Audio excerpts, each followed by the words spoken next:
back to Andersen Acres. We're here in the kitchen again, and tonight we are going to make breadsticks. Specifically, we're going to make an Italian sesame breadstick.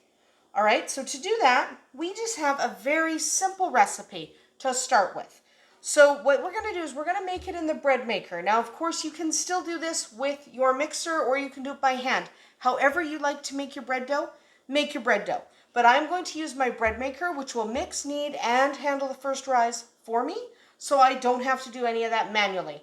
Short on time, and frankly, I usually use the bread maker. So let's get started. What are our ingredients? You're going to want 1 cup of water. Lukewarm is best. You don't want hot, you don't want cold.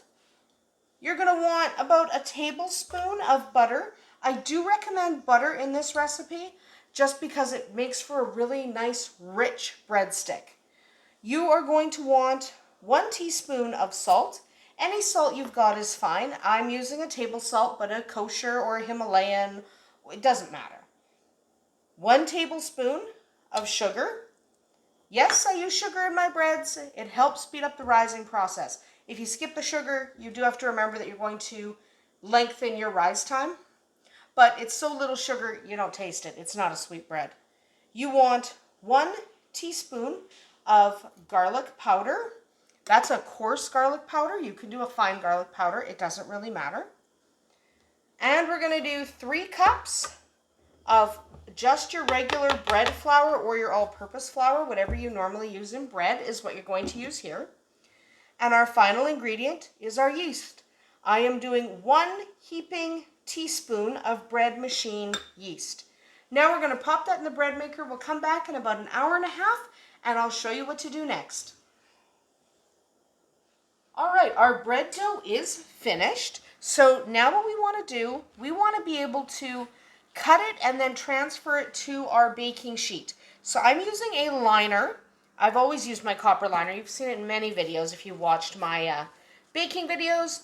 So what I want to do is take my dough and stretch it, and you want it as big a rectangle as you can pull off, okay? Obviously within the confines of your liner or your piece of wax paper or whatever you're using, okay? So you can totally grab a rolling pin, but before you use the rolling pin, try to get it in like the correct shape basically. Okay, so you want it kind of rectangular already. And then you can grab a rolling pin and just start rolling. So you want to roll it up and you want to roll it down and side to side. You want to go maybe 3/8 of an inch thick with the rolling pin, and then you're going to continue to stretch it by hand. So then we're just going to continue to go up and to the corners. Okay, and what you want is it for it to not contract on you. So what we're going to do is just stretch it, pull it. We just want basically a good rectangle, nice big rectangle.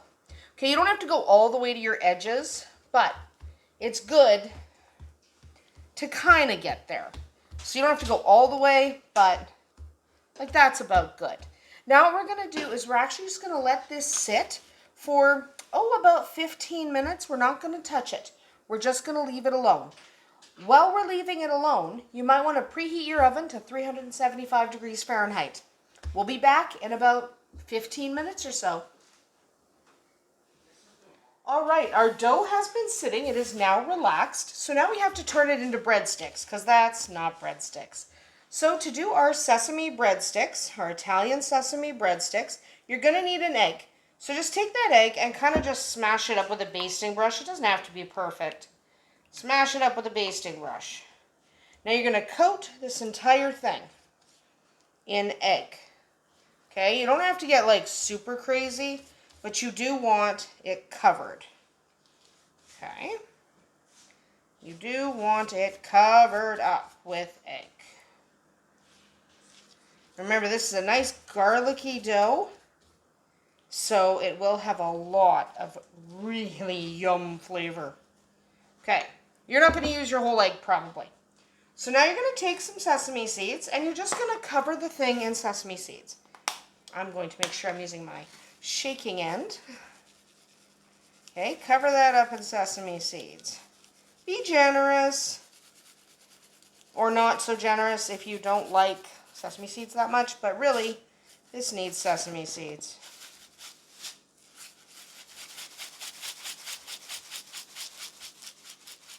There we go. Now we have to make it into breadsticks because this is still not a breadstick. So what we're going to do is we're going to take this and just keep dividing our sections in half because we want them fairly thin. Okay, one more time, dividing in half.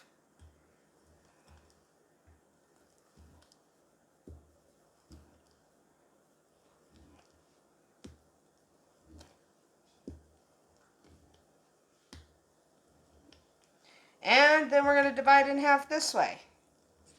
Those are our breadsticks.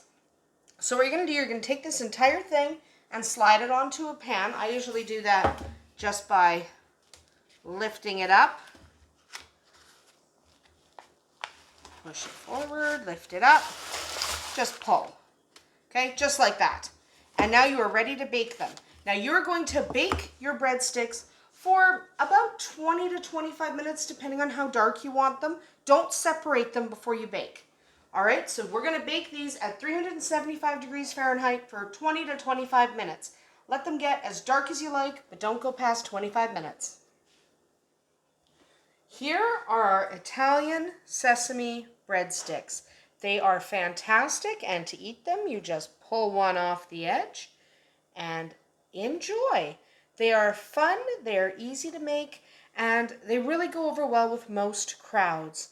So I hope you enjoyed making these Italian sesame breadsticks with us here today. Do try it at home. You're sure to enjoy them.